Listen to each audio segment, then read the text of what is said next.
the marketers will go away. Like the media and the way that they sell things is going to go away if we do the internal work. Welcome to this week's Escape Your Limits podcast. And today we talk to the holistic health specialist responsible for changing the lives of people around the world, Sarah Anne Stewart. We have an interesting conversation about the negative impact that the media and marketeers have on people's mental health and well-being. We talk about the problems associated with dieting, body shaming, the body positive movement, and we also throw in a little bit of meditation. It's an interesting episode where we get deep into what drives us and how we can use those drivers to improve our lives and also impact the lives of others around us. I really hope you will enjoy this episode, and if you do, please like, comment, and share. Thanks again for listening to the Escape Your Limits podcast. Well, Sarah, thank you for inviting me into your wonderful house, and it is a wonderful house. Thank you for being here. I'm so grateful to have you and so honored to be on your show. So thank you so much. You're welcome. One of the subjects I know I don't know whether I'd call you an expert in, but you seem to be, I guess, quite accomplished in it, is meditation. Mm-hmm. And it's one of the things I've been thinking about and talking about, and almost every time I interview someone who talks about it, I'm like, right, I need to do this, and I put it on my goals and things to do, but I just never really get to do it. What am I doing wrong? Right. So it's funny that you say that, because meditation was one of the things I resisted so much, and I think a lot of times we resist it because we're terrified of our own thoughts. We're terrified to actually figure out what's happening in our head and witness our own wounding and our frustrations and our pain, but actually through the process of going within and creating that internal dialogue and really looking within ourselves, it's the actual place where we can heal, because we're witnessing like how we're thinking all day and how we're behaving, and from the thoughts become the behavior, then become the habits, and then that's what creates our life. And so it's really interesting, because when I was going through, I had basically gone on this journey where I grew up in a really holistic environment, so much so that my parents were teaching me meditation as a kid, and we wouldn't get in trouble, but we'd have to like write out positive affirmations, and we were learning about wheatgrass, and we were learning about all the things that are very normal now, but back then they were very woo-woo. And when my father was diagnosed with the heartbreaking news of terminal cancer, he decided to not go the Western route. He decided to go the alternative route. And so he went home and he actually meditated, and he said, what is the path for me? And he connected with himself, and he basically shut everything off. And through connecting with himself, he was able to come to the conclusion that he needed to hire a vegan chef and really go on this path of healing himself through food. And within 7 months, the cancer was completely gone, which was so powerful. But the irony was, at the same time, I was scouted to model. And so upon this process of signing a contract and moving to Chicago, I developed a series of eating disorders that lasted for 10 years, to the point where a doctor told me, you're gonna die if you do not make a change. Like, this is so serious that you have to leave this industry. And at that time, I didn't know what I was gonna do with my life, but I remember my father curing cancer with food. So we went back and started studying nutrition and getting certifications in health and well-being. But the interesting thing was that the anxiety around my body, the anxiety around food just ended up getting worse, because I was getting all these multiple opinions. And the one thing that was my saving grace was meditation and mindfulness. And I came across a coach that said, it's time for you to start unlearning the way that you were taught to suffer. It's time for you to really look within yourself and figure out, where are these wounding patterns coming from? Why are you keeping them alive? Finally taking responsibility for yourself and your own choices and how you behave in the world and how you operate. And it was through working with him, his name is Chandresh, and his company is called Break the Norms, really looking at like how to break down these societal and cultural conditioning patterns that we grow up with, and going within and saying, what's best for me? Like, what are the choices that are best for me was the thing that really made the entire shift. And over 3 years of working with him, I can with full integrity say that my eating disorders are gone. I feel amazing. I feel healthy. I'm like filled with self-love and all of the things that I was lacking so much while I was in the modeling industry.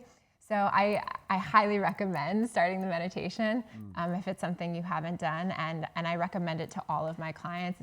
It's the first thing that I recommend because I think so often we're in comparison. We're looking at this diet didn't work, and then we're in the blame, right? We're blaming instead of looking within and holding the self-responsibility and the radical responsibility that comes from witnessing our thoughts. And if meditation feels challenging, I also recommend journaling as a gateway to start into that process of healing. Really?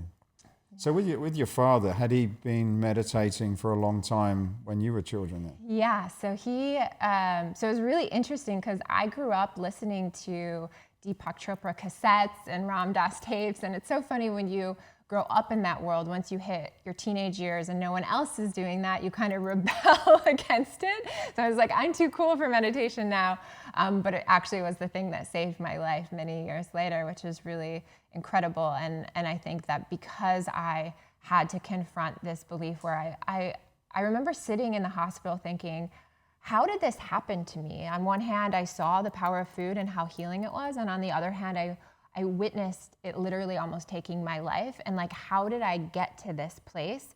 And it's been years of really going through this process of figuring out, like, what was it inside of me that went into the modeling industry and needed that self-validation, that ability for other people to like me because of the way I looked, and why was I holding myself and my identity in relationship to the way I appeared.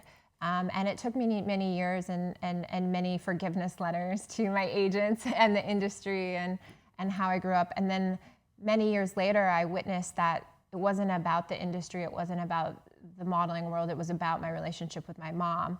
And because I didn't get the love that I felt like I needed growing up, I went into a career that I needed that validation from, and I kept seeking it until I got so sick, where I ended up having to really figure out a way to internally love myself without the validation from all of the people in the industry. And so it's been this really, really beautiful journey of recognizing, and I think so many people can relate to that, where we go into careers that are very much driven by our wounding patterns from childhood. Like, a lot of people I hear from that are entrepreneurs are like, oh, I have to make all this money. I'm like, well, what's the story behind that? Why do you feel you have to make that money? Like, why do you feel like you have to get to the top? And most of the time it comes back to a wounding pattern from our childhood that tells us that we need this external thing outside of ourselves to feel loved and feel good and have the self-esteem, self-worth, self-confidence, and that self-respect that I think we so often are seeking in our careers. What do you think happened there? Because I guess you were probably in a unique situation where your father was kind of influencing meditation on you. And so I suppose if anyone, you'd think that you'd be quite kind of connected with yourself. Grounded, right? Yeah. What do you think happened then?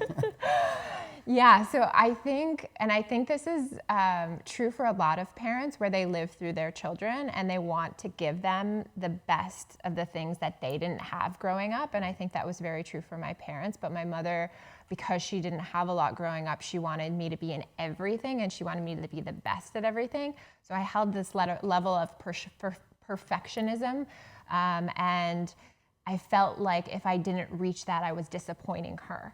And so that was a story that I was carrying around for years, of just like, I have to be the best at everything, otherwise I'm not going to get the love that I need from her.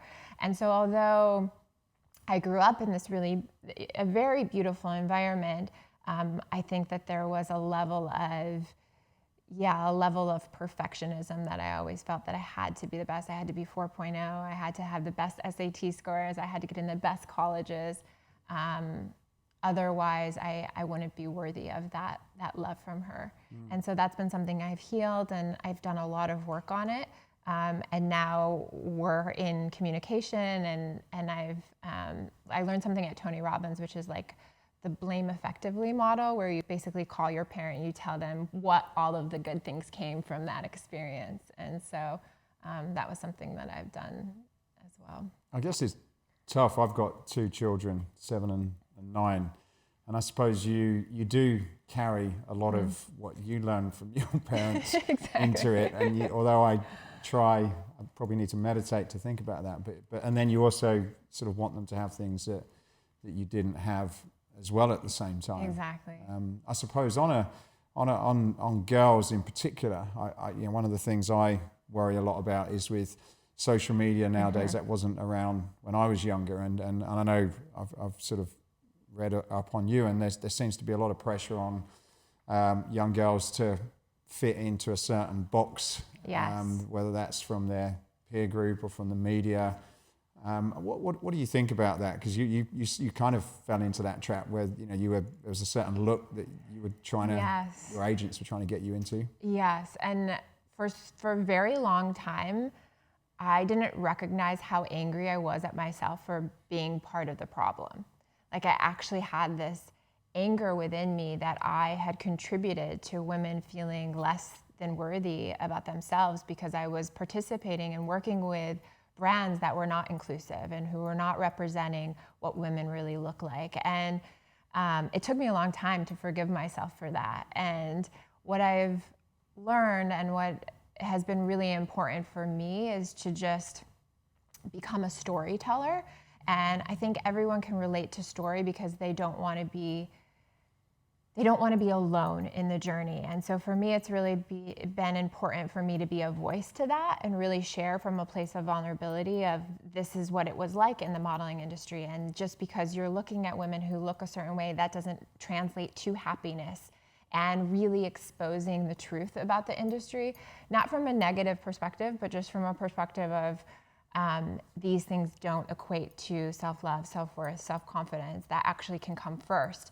And a lot of the work I do with women specifically around weight loss is not waiting for your body to change in order to love yourself, but loving yourself as you are now. And that actually will support your body in changing because you're going to shift into, from that place of self-love, making the choices that validate that self-love. And so it's really interesting that we're in an interesting time, and I think it's just really, really important that we all just do our part from a place of authenticity and truth, and really, really representing who we are on social media, which can be very, very challenging at times. I would make a post and then I would turn my phone off for a day because I would be like scared, I'd be like, okay, well, I don't know how that's going to happen. For example, I was, when I originally was talking about my father's cancer and teaching people about healing foods and nutrition and all of the things that do make your body better, I was in a place where I was hiding behind my father's story, and I was hiding behind a retreat company that I was running because I was scared to talk about my eating disorder. I was scared that people would discredit me as a coach or someone with education and a lot of holistic knowledge because I had gone through this. And when I met my husband, who's one of the #1 copywriters in the world, he said to me, you can't hide behind this story anymore. Like, this is what people want to see. Like, they don't want you to, you're not a celebrity figure. Like, they don't want to see you eating green juice and doing yoga poses. Like, that's not what they're signing up for. They're actually they're there because they want to have this conversation with you. They want you to address what's happening and the conversation that's happening in their mind, which is they're struggling, they're in pain, they're in fear, they're in frustration. And so how can you relate to them through your stories? And I took a big whiteboard and I wrote my entire life from the time I was born to like now. And I just started writing every story I could remember. And from that point, I have really built my business, and my business has evolved through that, through connecting with my audience, revealing what I have been through, then basically sharing with them what I discovered in that process, and then having them do something, like whether that's connecting with me, whether that's taking action, whether that's joining one of my free challenges. But it's really getting into the conversation that's happening in the client's mind and the prospect's mind and understanding it. And for many years, I became obsessed with like understanding what's happening within my clients' minds, because I wanted to build products and I wanted to build a coaching program that actually served them. And I think so often in entrepreneurship, we will create a product based on what we need or we think will be good for us. And it's really, really important for anyone listening that is just starting out to really think about who do I want to serve, and then going and serving them, like getting that data, going out and meeting them in the gym, sitting down and having coffee with these people. I would put up posts on Instagram and say, I don't care where you are in the world, if you've healed an eating disorder or if you really feel the strong sense of self-love, I want to talk to you. I want to know what you did. Or if you're challenged with self-love, I want to know why. I want to understand. And I would do Skype sessions around the clock, just interviewing women, really getting a sense of what are women struggling with. And then from all of that research, I was able to build products and then write the sales copy and connect with them through understanding them versus guessing what it is that they're struggling with. When you say you was hiding behind your father's company, what did you mean by that in terms of his story? You were taking that on, or? Yeah, so right when I became certified in nutrition and I opened up my practice, I was so scared to talk about my eating disorder because, again, I thought it was going to discredit me, and I think there was part of me that hadn't fully healed, because what was happening was, full transparency, I was sitting across from clients teaching them about nutrition, but then I was still in my head struggling with my own body. I was still struggling when I walked past a mirror. I was struggling when I got my photo taken. And so because I knew that I wasn't fully healed, it was terrifying for me to talk about what I was going through. And so for a long time, I felt like this fraud. And I think a lot of people go through this with their business where they feel like they're not fully ready, right? They're not fully healed. They're not over their trauma. So they're kind of faking it until they make it, but they don't right. own it. And so for me, it felt much more comfortable to be like, my father went through this journey. He ended up losing all this weight, and he healed diabetes, and he also cured cancer, and this is how he did it. And I would host these workshops and these events, and I would partner with big brands, and I would go in and I would, tell people the story, and they would be in awe, and it would be incredible. But it was my father's story. It wasn't my story.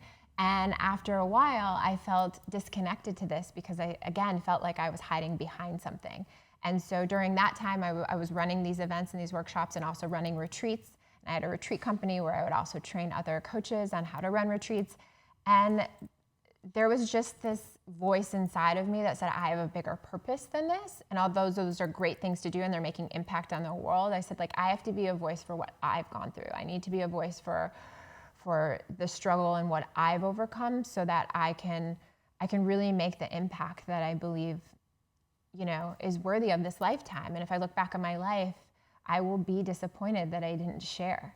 And so that was something that lived inside me for many years. And then I met my husband, and he helped me just really courageously step into it.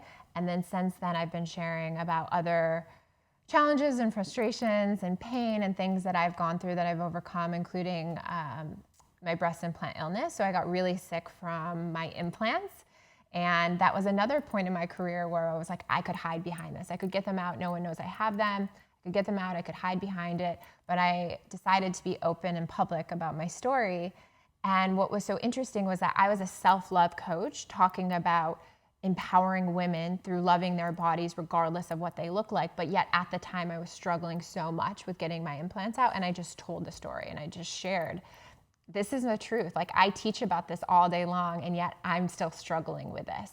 And I was just so amazed by the women that stepped forward and said, I hear you, and I'm in the community that came forward, and how it really has been so wonderful to witness how many people have really resonated with that, in the sense of I could have still hidden behind what it was, but I was like, okay, guys, I'm going through this. I'm going to be open about it.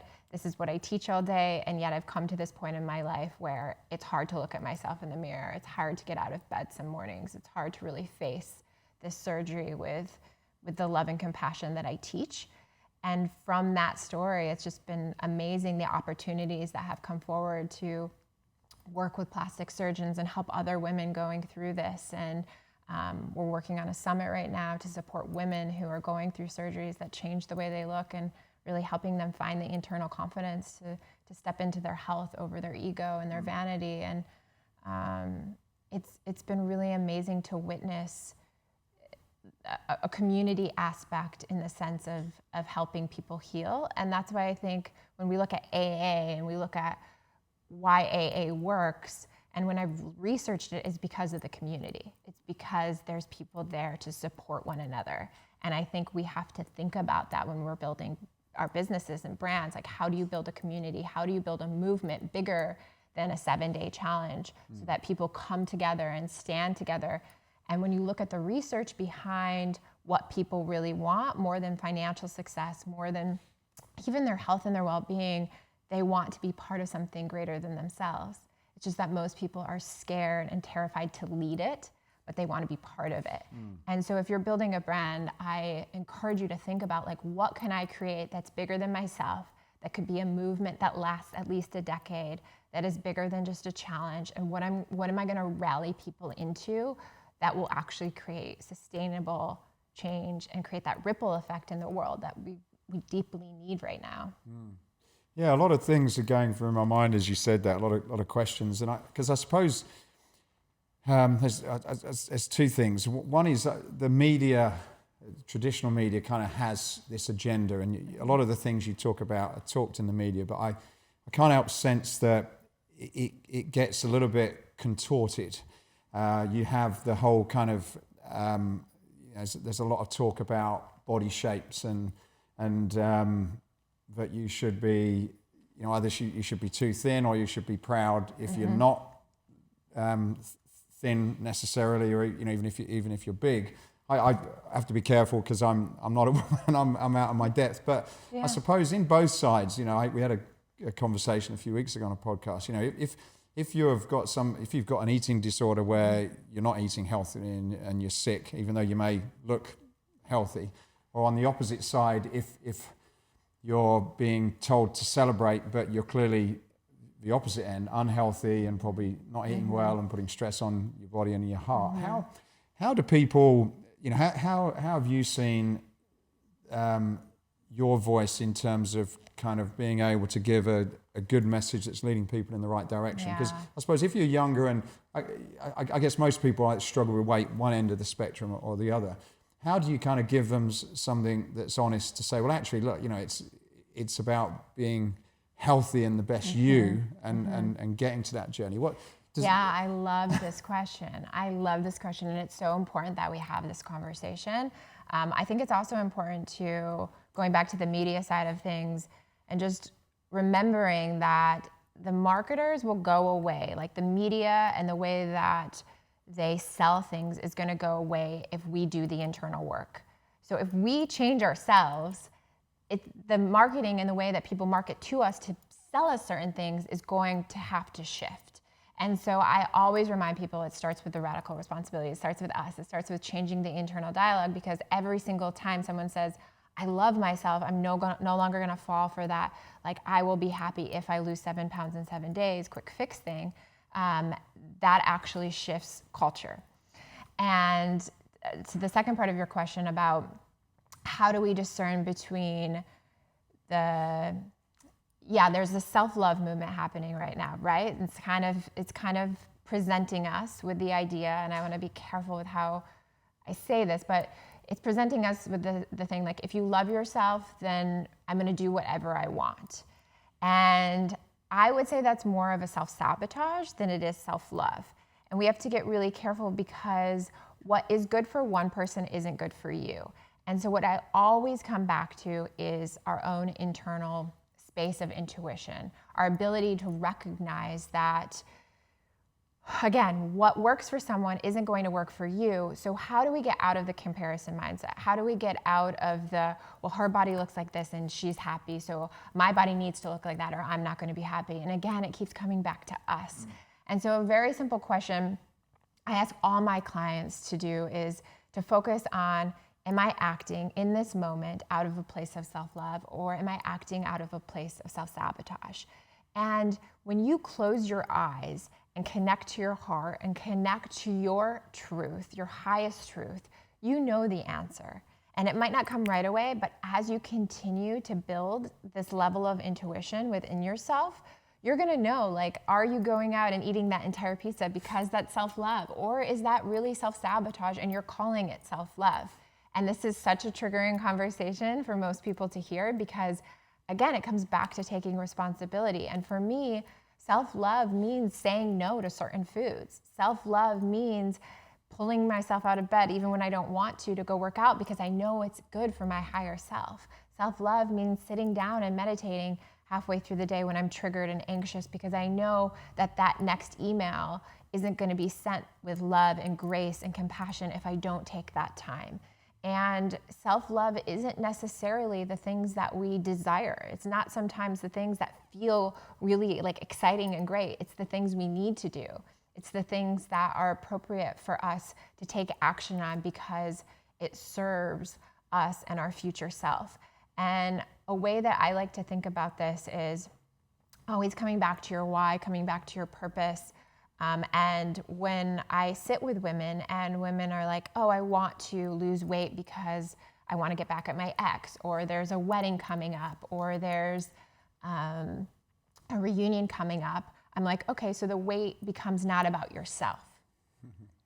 And let's bring it back to your internal experience. If it had nothing to do with these people, would you want to lose weight? Yes, well, I would want more energy. I want to feel better. I want to feel more alive. I want to have, the ability to run a marathon. Okay, so that's about you connecting to your internal experience.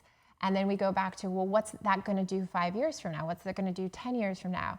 And so when the weight loss, again, isn't about those people, and it's about us, and it's about feeling good and feeling alive and being able to have, 20 years from now running around and playing with your grandkids, then that's sustainable motivation.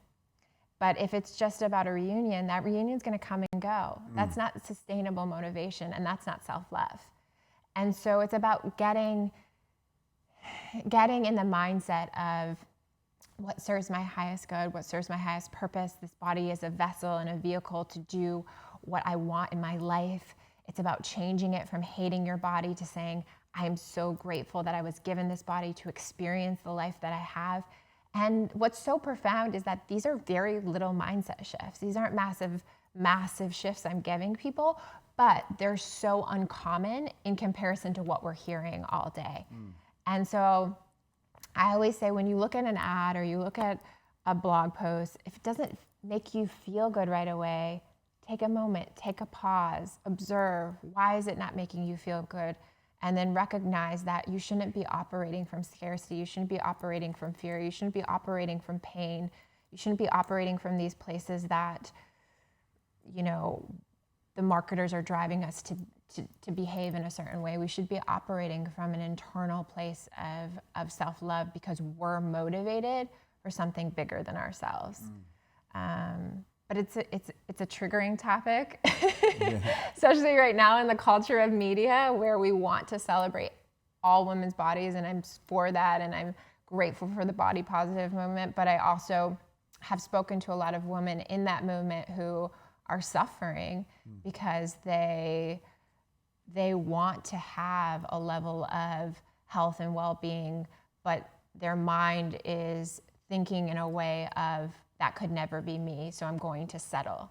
And I'm going to settle for who I am. And settling is never an act of self-love. It's never. And I hear so many women, what's so sad is I hear so many women who are like, I would settle if I could be 5 pounds lighter. I would settle if I could just fit into my jeans from high school. I would settle if I could just stick to this diet for 30 days. And I'm like, when did we learn to settle as women?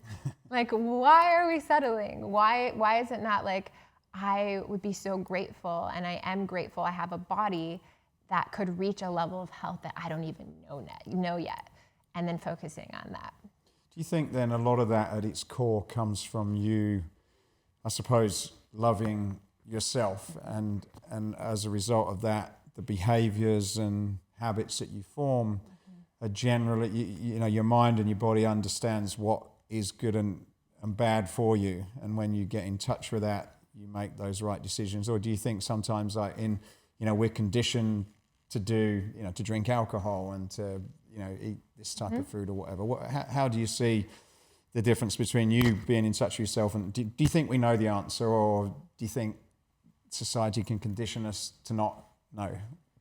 I think society can definitely condition us to not know, in the sense of someone taught you to get up and brush your teeth and tie your shoes and put your shoes on in the morning. So everything we do that's habitual has been taught to us. And so we have to reverse engineer the process of really looking at what are the habits that I'm doing all day long, and are they serving me? They might be serving someone else, but are they actually serving me? And so it takes time. And I think, again, this is another cultural conditioned belief that things need to be quick, and the quick fixes and the overnight successes, and all we see is the before and afters on Instagram, and then we feel bad about ourselves. But if we remind ourselves that we've been conditioned since the time we were born, and there is nothing wrong with the way that we've been conditioned. Like, it is not your fault that you've been conditioned to skip moving and skip taking care of yourself and going and getting fast food instead of coming home and cooking a nourishing meal. There's nothing wrong with you because this is how you're conditioned, but it is your responsibility to start looking at your behavior if you want to make a change. And no one can do that for you. I mean, your personal trainer's only with you a couple hours a week, right? Your meditation teacher is only with you maybe even an hour a week. You know, if you're doing yoga every day, that's still only a few hours. You're the only person that's with yourself all day long. And so you're the only person that can look at, how am I feeling? What emotions are surfacing? How am I getting triggered? How does that relate to my behavior and then my habits? And how do I reverse engineer this from a place of deeply falling in love with yourself? And so before I even talk to my clients about nutrition, we sit down and we literally are like, okay, what do you do all day long? How are you feeling all day long? How does that relate to your food choices? How does that relate to your movement choices? How does that relate to your well-being? And then reverse engineering that to a place of saying, okay, well, when you're triggered, let's use a meditation, let's use a mindfulness technique, let's do some forgiveness, let's look at ways that we can interrupt patterns throughout your day so that you can make a different choice. And after a while of making a better choice, you start to feel better, and then your habit or your behavior is just naturally integrated into the way that you live because you want to feel better. We actually, at the core of who we are, want to feel good. And so if we can keep reminding ourselves that inherently in who we are, we want to feel good every day, yet we're just distracted. We're distracted by so many things. Do you find that we, or people that you work with, kind of adopt these belief systems that are probably quite old, and they've maybe never re-looked at certain ones to say, actually, one, is this true? And two, should I continue to believe this? Yes, exactly. Katie Byron's work is very similar to that. But, you know, how can I prove that this be true? And is this true? And is this true for me? And I see this a lot in partnership dynamics. I see this a lot with careers, where specifically where women will come to me and they're like, well, everyone goes to the break room at 2:00 and eats X food. And so that's just become part of my routine. And if I'm not part of that, then I'm not part of the community, and I don't feel part of the tribe, and I don't feel, you know, like I belong at this career. And I'm like, who's telling you that's true? Because why can you not bring your own packaged food or your own food every day that you made at home? Why can you not go out for a walk at that time? Why can you not go meditate? Why can you not do some deep breathing and relaxation techniques? Like, who's telling you that you have to go to the break room and eat donuts at 2:00? And when we start to really break it down, it's such a sense of follow the leader, I feel like, specifically in our culture. It's very similar to relationships. So many women come to me and they're terrified of going to their partner and saying, I'm not going to eat that food on Friday night with you anymore. And it was such a social interaction for them and a source of love. And having to have the courage to go to their partner and say, I actually really want to start taking care of myself, and this is what that looks like for me. Are you on board with that? And I'm just of the belief that it takes us standing in our power at our careers. It takes us standing in our power in our relationships. It takes us standing in power in our social settings, in our community, in our tribes, to not just make change with ourselves, but to make change for the world. And if we were to follow the leader forever, then we're going to get stuck in a place where we're not feeling well, we're blaming other people, and then the only person that it's actually impacting is us. And so I love love just having this conversation with my clients and saying, where is the story coming from that you have to behave in this way? And when we break it down, it always comes from childhood. It always comes from a place of wanting to be included or to have someone love you. And then when they identify that they don't need that, they want to just love themselves, it's so profound, because what happens is then when they embody the self-love and self-worth, then things start to crumble, which feels very terrifying at first, but then they attract the relationship where it's very supportive of these health and wellness goals. They're in friendships where they support one another regardless of what each other want to eat. You know, sometimes they even choose different careers based on what they want the culture of their career to be and what they want in the environment of where they work. And it's just really beautiful to see that when we take the responsibility, everything in our external environment shifts, and it can't be the reverse. We can't try to control the external, thinking that that's going to be the internal shift that's going to bring us the self-love. It will never, ever work that way. And for so many years, I thought that that was the case. And then I was always disappointed because I was trying to change the relationship I was in. I was trying to change all of the things in my life, yet not doing the work on myself. You talk about community and relationships, and listening to what you say, it sounds like you've got a positive community, but then also, if you don't have a positive community, you've still got a community, but it may be a community that's making it difficult for you to make these changes, such as if you're in a relationship with someone, husband, wife, or whatever. I suppose, you know, that kind of community, if the other person's not on board, do you find that that's really difficult for people to make that shift? Because I guess you're spending so much time with them, and I guess they can also influence you. 100%. And we're not seeing that in relationship, our brains map each other. So really, and what do you mean by that? Yeah, so you begin to take on the personality and the behavior traits of your partner. Like, they actually see this. And even with their microbiome, like, you're taking on their microbiome. So it's like you're actually becoming your partner, which is so crazy, right? But so my husband was so unhealthy when I met him, like crazy unhealthy. Like, I couldn't get him to eat a salad to save my life. He was partying all the time. And I made a decision when I met him and really fell in love with him. I said, I cannot change him. Like, he has to want this for himself. And every time I project onto him that he has to be a certain way, he's going to feel that. He's going to feel that I don't love him exactly as he is. But I have to get so grounded in my own experience that I don't allow myself to lose who I am and my own connection to health and well-being in response to how he behaves. So it was this really interesting experiment of saying, okay, let's see what happens. And fast forward, it's been 5 years now. He eats greens every meal. He drinks his smoothies in the morning. He works out every day. He does ice baths, completely transformed person, because I was able to be detached from him changing and just focus on myself and lead from example. And then he ended up shifting into saying, what's she doing? Oh, wow, that's so interesting. And then just picking up the different traits from my own place of standing and saying, I'm not going to not go and move at night or not go work out because you want to stay at home. And from that, it's been really profound to see how he's shifted. And I think that that's what we have to do with everyone. I think it's lead from example, detach, don't allow their experience to impact you, and say, okay, I'm going to let this person be in their own experience. And if they don't want to jump on the train, be on board, that's okay too. But I'm so connected to my truth and what I need to be happy and healthy that I'm not going to veer off of that lane. And it potentially might not have worked if he didn't shift. You know, I could have gotten to a place where I was like, this isn't the right fit.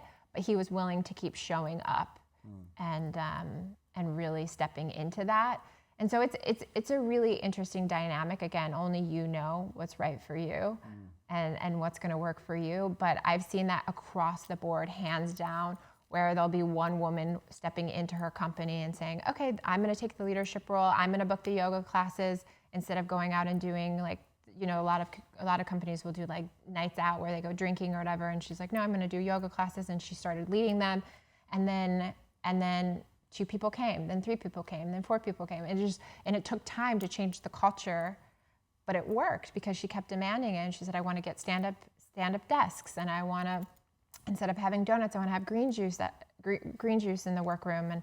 And so it's about slowly coming to say, this is what I stand for, and leading by example. I guess it takes a lot of strength. One, I suppose, to decide to do that for yourself, but then 2, to risk, the relationships of people that you love, whether they're friends, because you are in some way sort of putting that at risk. Because 100%. How do you get stronger to be able to deal with that, and hopefully, I suppose, become a leader in your own health, and hopefully inspire others, instead of trying, like you said, I guess the temptation is to try to change others before you're actually there yourself. Well, when we try to change others before we change ourselves, it's our own projection and from a place of our wounding. Wow, this is such a great question. How do we get stronger within our own experience? I've gotten stronger in my willingness to do just that, to confront my own pain, like to confront the parts of myself that question, why do I need the person across the table to like me if I don't eat this bread that she's eating, or I don't order the margarita? Like, what is that story? Where does that come from? Where does that operate from? And it took me so many years. I mean, I would question everything. Like, why do I feel like I need to go out and party with my girlfriends on Friday night? Otherwise, they're not going to be in my community. And then it got to a place where I was like, are those the friendships I want?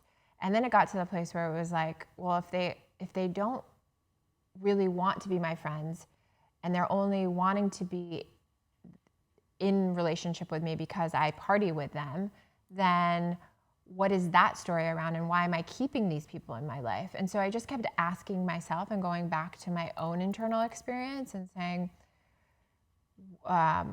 why am I choosing to operate and be from a place of non-integrity with myself? And when I kept asking myself over and over, like, why am I living out of integrity tonight? What is this about? Why can I not say no? Why did I say yes? Why did I make that choice today? Then I was able to really see that the wounding kept coming back to the very things that happened on the playground when I was a kid, or happened with the girls that used to bully me in high school. That was a huge thing for me to wake up. For so many years, I was like, kids are kids, teenagers are teenagers. Those girls didn't mean any harm. And I never associated my relationship to women based on my self being bullied in high school. And when I healed that aspect of myself, it really got to a place where I was like, okay, what kind of friends do I want? What kind of connections do I want? Well, who do I want in my life around me? Who do I want inspiring me? And I also came to the belief of, I just want to be around people who are doing amazing things, impacting the world, inspiring others. I want to be the least smartest person in the room. Like, I want to be in these communities where I'm asking all the questions and not here to give advice. And I just started changing my perspective based on healing this one aspect of myself when I was in my teenage years, where I just felt like I didn't have any friends, and these women who I thought were real, or these teenager girls that I thought were my friends, weren't. And it took, again, a lot of forgiveness letters and like meditation and visualizing and sending them love. And then you get to the place where you send them love and you don't need them to ever say they're sorry because you've forgiven them. And that was one of the biggest lessons for me, was getting to a place where I could forgive people without them ever saying they were sorry, because I knew that by forgiving them, it released me from the hold that they had on me. It sounds like there was a lot of re-engineering with you going on. Yeah. Is this an ongoing process that Yes. you do? And what's the sort of formula? Is it something you do each day, each week, each month? How does that play out? Yeah. So whenever I'm triggered in an experience where I feel off, and I think a lot of people could relate to this with the anxiousness in their stomach or their body, where they're like, oh, something's off, right? Most often we would react in a way and most specifically, a lot of women use food to suppress that emotion because they're like, something's coming up. I don't want to address this. I don't want to feel this. I don't know where it's coming from. So I'm just going to turn to food. And that's what I did for so many years in the binging cycles of how I lived. And so my process moving forward, and still to this day, is what my coach taught me, which is pause in the moment, recognize the trigger, recognize what's coming up for you, actually ask yourself, what's surfacing in this moment? What triggered this? What caused this? Observe the emotion that's surfacing, observe the trauma, the pain, the frustration, allow yourself to actually feel, and then proceed in the way that would serve your highest self. And so most of us skip the last two steps. We skip the observing part, where we actually allow ourselves to feel whatever it is that we're feeling. And then we skip the proceeding part, where we proceed in a way that would serve our highest and best self in that moment. And so a lot of times when I've wanted to reach for the chips, I'm like, what serves my highest best self? Okay, going outside and doing a walking meditation and just saying, let go, let go, let go. Because in that moment, that would serve me greater than holding on to this emotion on a cellular level, pushing it down, feeding myself to basically suppress it, and then going about my day, which actually doesn't solve anything, because when you suppress anything, it's going to come back up at a certain point. Is that what food does? Like, is that how people, like, I guess in terms of your body, are you take the food, it kind of gives you a burst and you forget about what the problem was, and is that how it works? Or? Yeah, it gives you this moment of like, well, I don't have to pay attention. It's similar to why so many people are addicted to their cell phones now, because if they don't have food or they don't have another way to suppress the moment, they just turn to their cell phone. They're like, okay, I'm going to go on Instagram, or I'm going to turn on the television, or I'm going to turn on the news, or I'm going to allow myself to experience something else so I don't have to think about the problem. And we're going so fast that then we're suppressing all of the pain and all of the problems.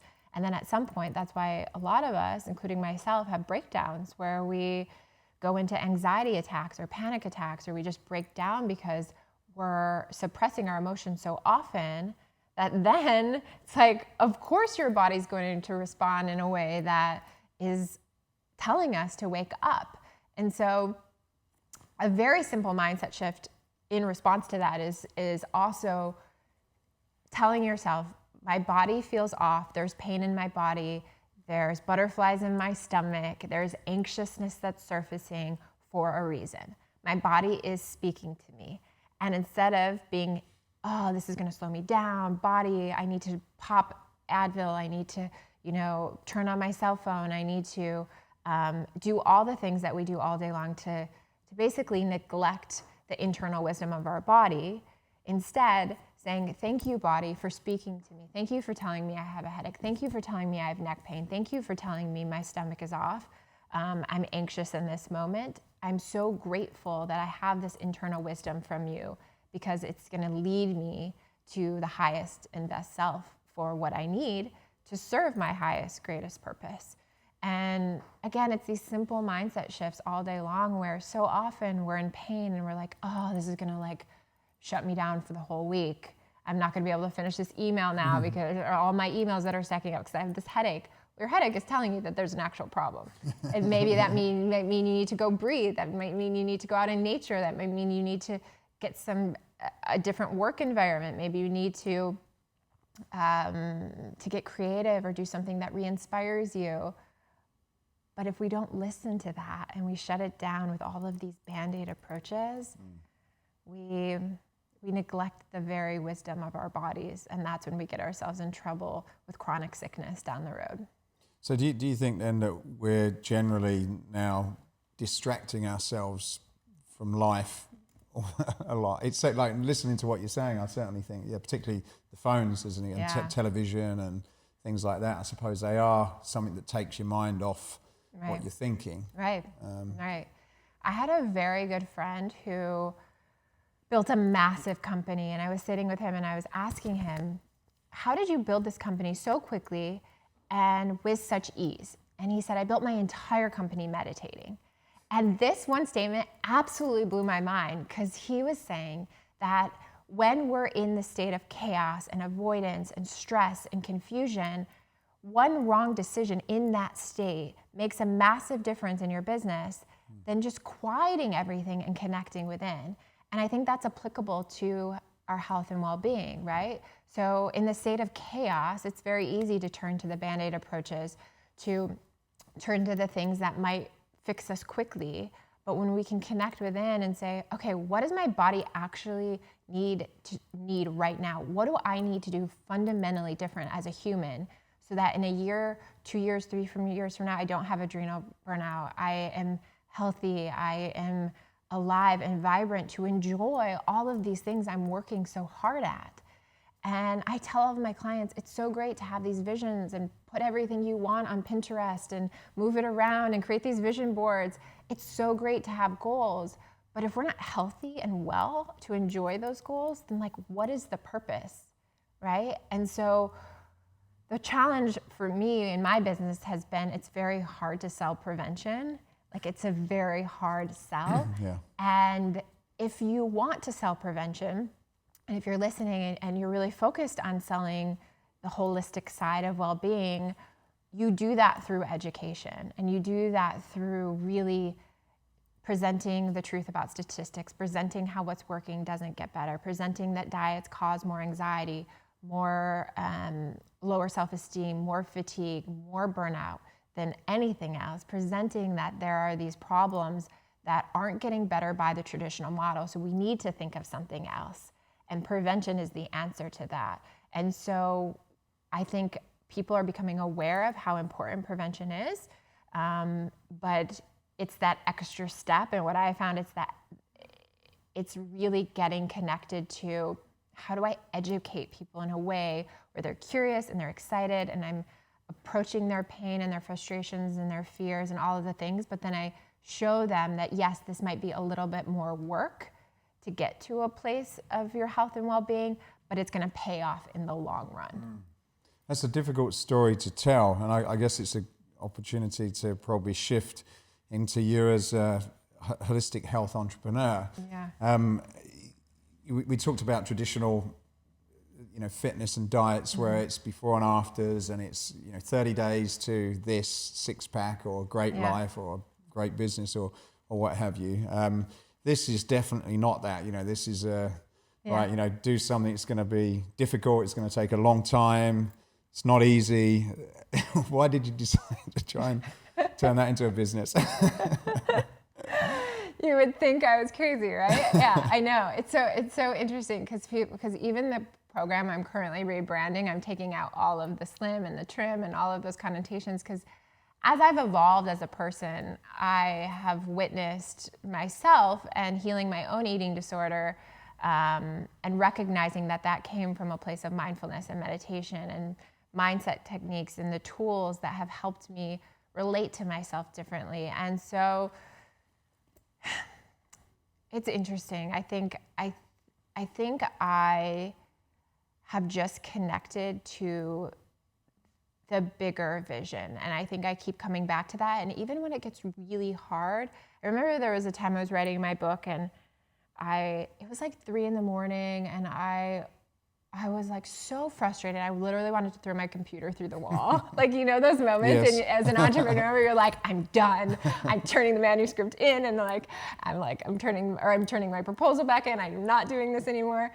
And I just connected to the future vision of women reading this book at a place where they were so thankful that there was this new information, that there was this new approach, there were these new mindset shifts, that there was this ability to see beyond cultural conditioning. And whenever I get frustrated now, I just close my eyes, connect my heart, and just visualize the women on the other side that are really changing their lives because they had that one moment of awareness. They had that one aha moment. They had the ability to say, this is a lifetime journey. This is sustainability. This is not about looking good for someone else. This is about looking good for me. This is about feeling good for me. This is about internally respecting myself and loving myself and feeling the worth that I deserve, that I've deserved my entire life. And I don't know, that's what's made the difference. And what I always tell women is that the amount of self-love and self-worth and self-confidence that you have in you doesn't change. Like, you were born with all of that. The problem is like, you've had all these stories projected on you that you don't have that inside of you. So it's not about trying to find it. It's about removing the stories and accessing what's already there. And so when I talk to women who hear that mindset, who embody it, who have shifted their lives and really made profound shifts because they've heard my story, it fuels a fire in me that's like, just keep going, just keep going, just keep trusting. And what's really beautiful is now I create my programs and my products around my clients and what they need and what would serve them in this moment. And it seems to be working. So I'm just gonna keep going on that route. It sounds more of a mission or your purpose than a business. Can those two things work together? You know, I guess a business you think more financial, right? And it's a great mission and purpose that you've got. But if you looked at it just as with your, I suppose your financial controller's hat on, can those two work together quite nicely? Yes, they can. I think like we were talking about before, you do absolutely have to figure out what the market will buy, 100%. But I think you can see how trends are shifting. And one of them specifically, breast implant illness took off this year. Like there has been hundreds of articles and posts and people sharing all over the world and thousands of women coming out that they're sick. And so I recognize that as an opportunity because it's something I've been through. And so it was something that I was like, okay, this is something I can eloquently speak on. I can talk about it from my own experience. And I had the business side and the tools to help support women through it. So this is a perfect time to work with women and support women in this area. And so I think it's both. I think 100% you have to be serving the market. You have to be serving prospects and people who want to buy your product. I think so often people go too small in what they want to create, not ever interviewing anyone about what they're creating. And so they create the product, they create the sales page, they create the funnels, and they've never spoken to anyone about the product yet. And then they go to beta test it and it isn't working. And so I think you absolutely have to go out and figure out what people want and make sure it would serve the masses. But I do think 100% it can be in alignment with your purpose and your mission. And for me, it's just to serve women and help them feel really empowered in their own bodies, to help them really never look at their body as something that is holding them back. And I can do that through breast implant illness. I can do that through talking about eating disorders. I can do that through weight loss. I can do that through multiple different areas. But the mission and the vision of what I want is always still there. What advice would you give to other female entrepreneurs about, I suppose, breaking through in a predominantly male-dominated world? Yeah. Well, you've certainly got something, as I said, that's balanced business and a passion. And you've certainly been through lots of ups and downs. What would you say? What recommendation, or what have you learned, I suppose? Man, I've learned so many things. One of the biggest things that I had a very hard time coming to understand is that closing, so getting someone to buy your products or services, is actually really caring about them. And so a very, very long time, I didn't want to be salesy. I didn't want to write copy. I didn't want to come off in a way that like push them to buy or buy here or click here, those sort of tactics, right? That's what my wife says the same. She says, I don't want to sell. I don't want to sell, right? And so I really had to get to a place where I said, if I believe in this product so strongly, and I believe that this would have served me at that point in my life when I was broken and at the bottom, why am I scared to sell it to someone else that it could actually benefit their life? And so I did this work around this, and I always am reminded, like, closing is caring. Selling something in exchange for money to better someone's life is one of the most beautiful, impactful things you can do. And I think, again, it comes back to, if you're in this business for the right reasons, it's not about me. It's not about us. It's about the people we're serving. And so if you're writing copy and you have the I, me, we, our, those statements in your copy, how can you change your copy? How can you change your messaging to be with the words you, about your prospect, about your clients. How can you focus on them? How can you focus on serving their 4 things: their dreams, their desires, their fears, and their frustrations? And how can you talk about those 4 things in a way where when they land on your copy, when they land on your post, when they land on your podcast, when they land on your blog, they are so excited because you've interrupted their day and they finally have found something that could solve their problem.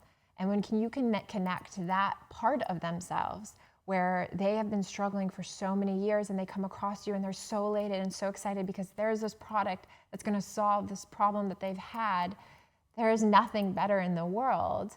And yet we're thinking about it from us. We're thinking about, oh, I'm so scared of rejection. Oh, I'm scared of the judgment of failure. Oh, I'm scared that what if someone compares me to that other health coach? But when I stopped thinking about it from me, when I got out of my own way, when I let go of my ego around my products, and I was just like, I'm here to serve. I'm here to offer a service, and it's not for everyone, and I let people know that. But when I'm here to actually be of service, then this isn't about me. This is about the people that I serve, and people feel that. People actually genuinely feel that.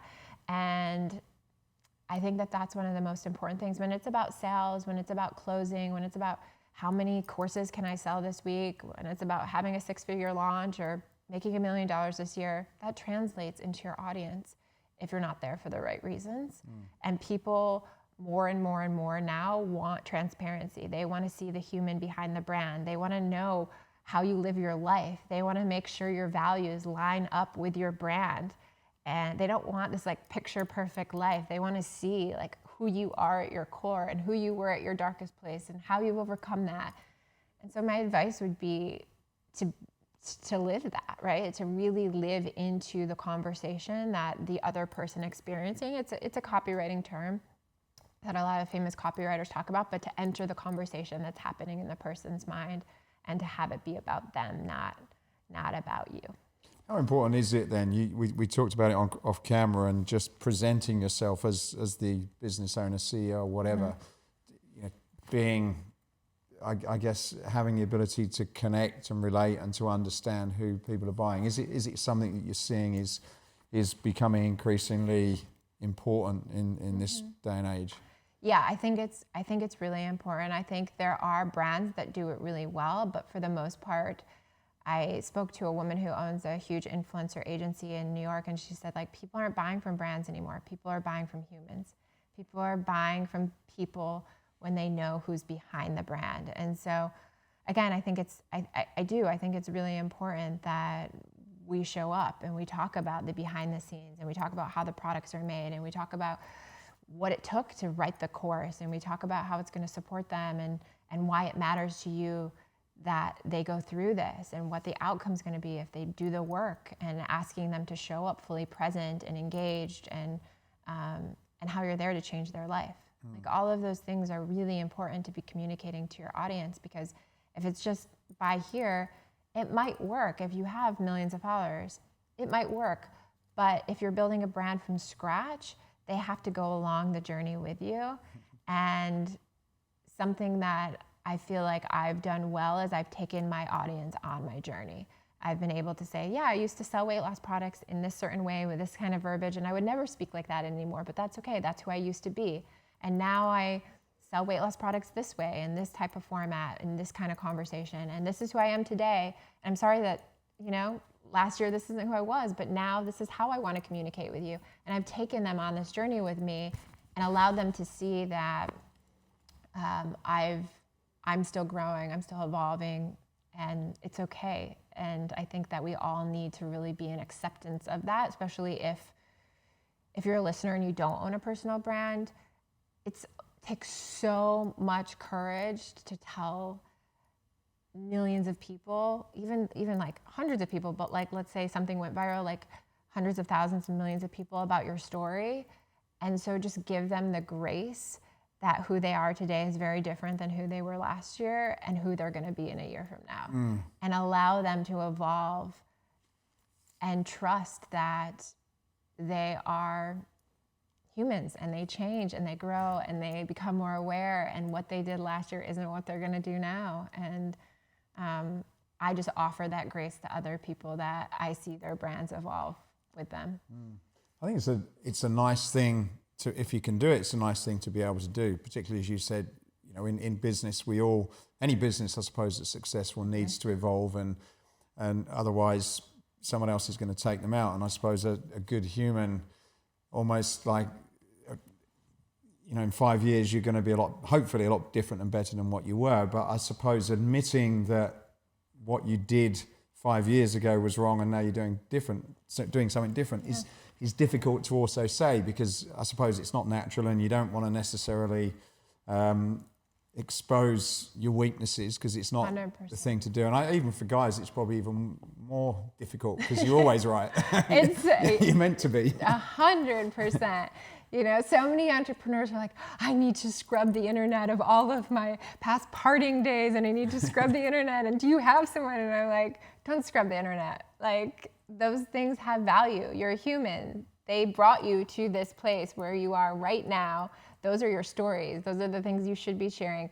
And I'm always careful to tell people, like, don't share when you're in the trauma. Like, make sure you're healed, because if you share from the place of trauma, it can really trigger you back into it. Right. So making sure that you're really healed and you're ready and comfortable, and that could take many years before you're willing to share something. That's a good point, actually, because I suppose you could listen to that and get tempted to say, okay, well, I'm just going to say what's happening as you're in the middle of it, and whilst you're still trying to put it together in your own mind. And yeah, exactly. I always say share when you are kind of in the coming out of it, if you're comfortable at that place, or when you have the solution to what you went through, or you have the takeaways, or you have the new awareness, or when you have the place in yourself where you say, oh, I overcame that. That's a really beautiful place to share. A really simple way is like presenting to them how you relate to them, and then calling out again what you did to solve that problem, and then sending them to a resource or something that you have to offer that is valuable, that gives them the solution to the problem that you went through. It's a very simple process that you can use on all of your posts, all of your blogs, even your podcasts. Like, you can take them through that journey. But yeah, definitely not like in it, definitely not. I mean, it's worked for some people. I had a friend who shared her moment of going off Adderall and being like, I need accountability. I'm doing it with my community. I'm starting now. And it went really, really well for her. But I think she was very much already committed and had done the internal work where she knew that this was the right decision. And so everyone has their own journey and what they're going to be comfortable with sharing. But I do think storytelling is what is going to really save us from the cultural conditioning and the media when we really get back to the human. Yeah. We humanize experiences and we allow people to have them without judgment. And it's very terrifying on the internet because you never know how people are going to respond. And it took me a long time to say, bless them, send them compassion. It's from their own wounding. For the first little while, I was so terrified of opening my phone.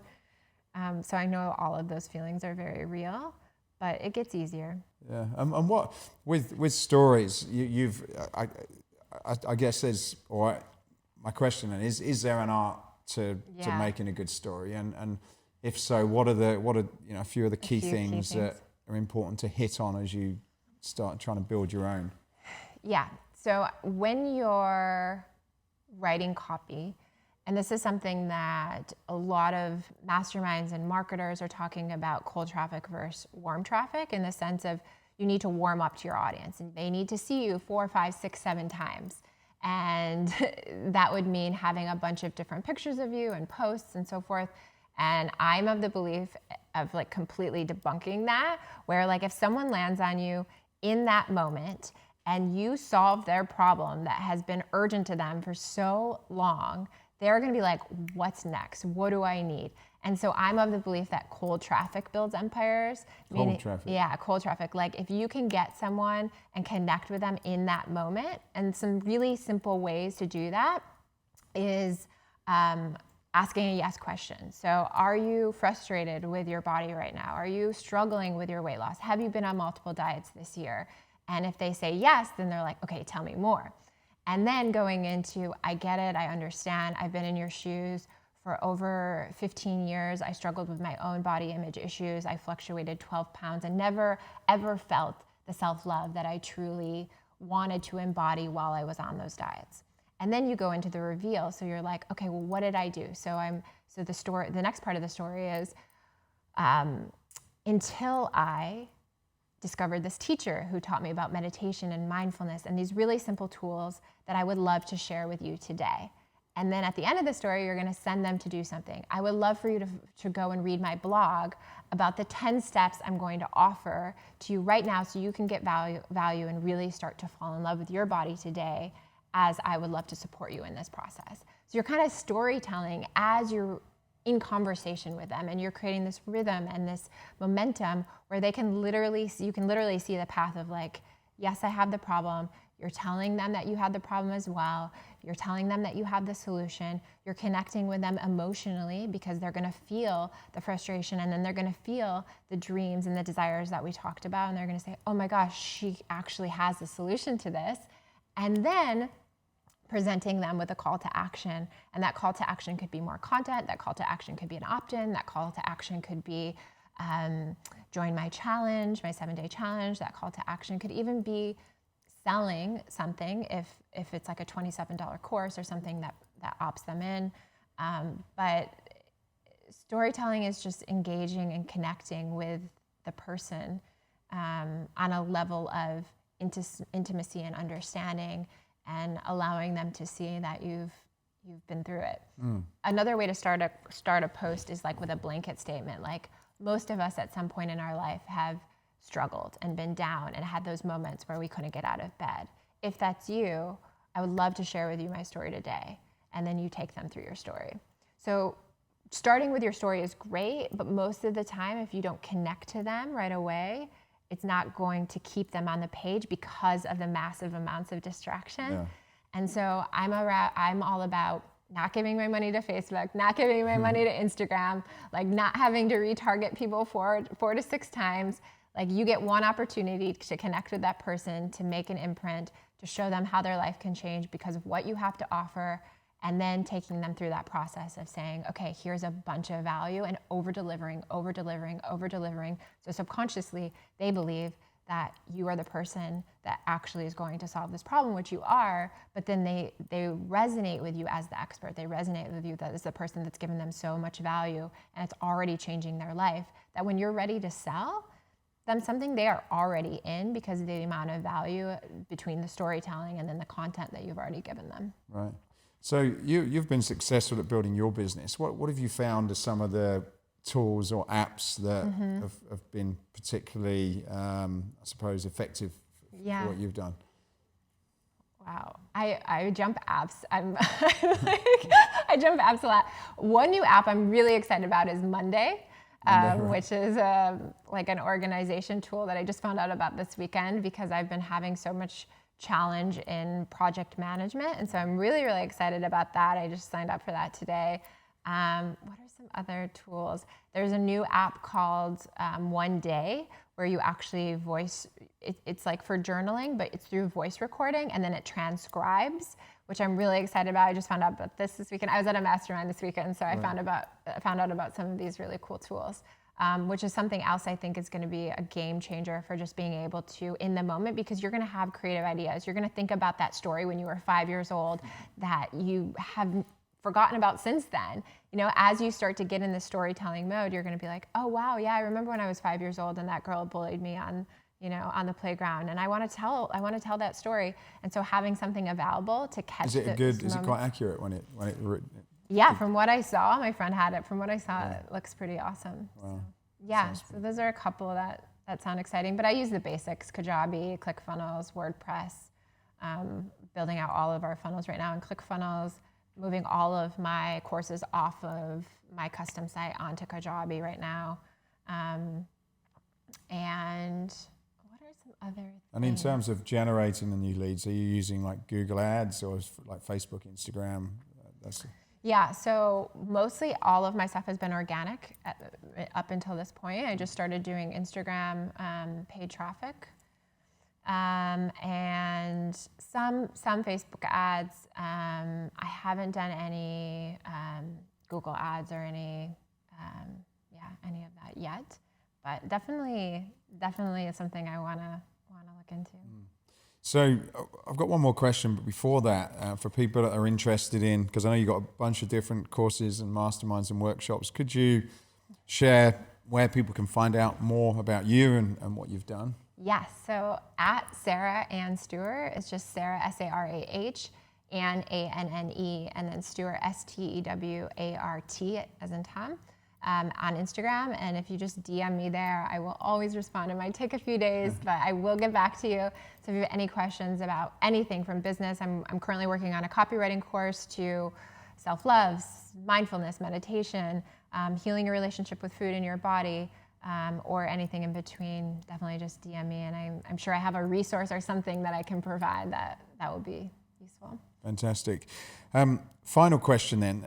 Escape Your Limits is about escaping what you've believed is impossible and gone on to make it possible. What would be a memorable example of escaping your own personal limits? Yeah, so I love that question. I love it. Of something I've done, right? Something I've created. So when I was 17-ish, I was so depressed and so down and didn't know what I wanted to do in my life. I didn't know where I wanted to go. I had no idea. I had just started modeling, but I was also in this weird transition where I knew internally it didn't feel right, but I couldn't see anything bigger than that at that moment. But I knew bigger things were coming. And so what I did, I took out a world map and I circled all of the places I wanted to go. And then I wrote a list of 100 things I wanted to accomplish in my life. And I didn't know how I would get there. I didn't know how this was gonna happen. And one of the things I wrote was to become a Hay House author.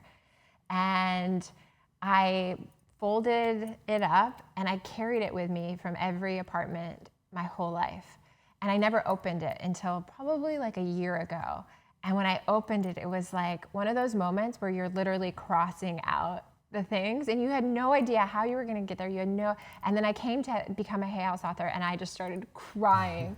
Because when I wrote that when I was young, I was reading all the Hay House books because I was so depressed and they were so inspiring to me, but I didn't have any idea, no idea how this was going to happen. I just remember being someday, somehow, the universe is going to provide this for me and I'm going to be of service, as all of these authors came before me and have really gotten me out of this pain and depression and anxiety that I was going through.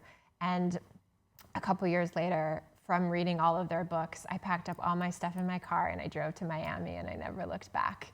And so it was one of those full circle moments where you're wow, I really have created an intention and that intention has come true. And I didn't have to do anything other than sit back and trust and be completely detached from how that would show up. I just kept saying yes to everything that was coming into my life. Yeah, it sounds like you've also worked extremely hard as well on yourself and in other areas. Of course. I mean, I would say definitely that working on myself, finally at a certain point in my life, looking at myself and taking that responsibility versus being in the victim and the blame mode. Being open to, again, being in those rooms where I was terrified to be in, but I knew just sitting back and listening would be such game changers for me. I always wanted to be in the rooms with people that were not my equals, who had businesses way beyond what I had ever built, because I knew that they could be of value and inspiration. And saying yes when I wanted to sabotage. I think sometimes I see this so often even in my practice, where we put out to the universe what we want, it comes to us, but the neural pathways in our brain haven't caught up, meaning that we don't feel worthy yet. We don't feel that sense of oh my gosh, I'm not worthy of this. And so we have to remind ourselves this is a moment where you probably aren't embodying the self-worth yet, but the universe has brought it to you, so you have to step into that and you have to say yes, because that's the only way to really push yourself into that self-worth and that self-confidence and that self-esteem that would be sabotaged by saying no. Yeah, absolutely. So I think that those are the key things that have really created change for me personally. Yeah. Well, thank you very much for your time. There's so much I've got to think about now and to work on, I feel. And meditating. And meditating. Even 10 minutes a day, you just start. Yeah, I've got something to work on. So thank you so much. Yeah, anyway. thank you Best so wishes. much for having me. Hey, I hope you enjoyed this podcast. If you did, then please go over to iTunes and subscribe to the Escape Your Limits podcast. Leave a review, leave a comment. It really would help us a lot to continue to keep these going.